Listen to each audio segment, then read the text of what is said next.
அழகான சின்ன தேவதை அவள் தானே எங்கள் புன்னகை.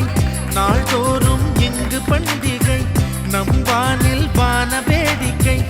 இதுபோல சொந்தம் தந்ததா இறைவாவா நன்றி சொல்கிறோம். உனக்கேதும் சோகம் தோன்றினா இங்கே வா இன்பம் தருகிறோம். சரவெடி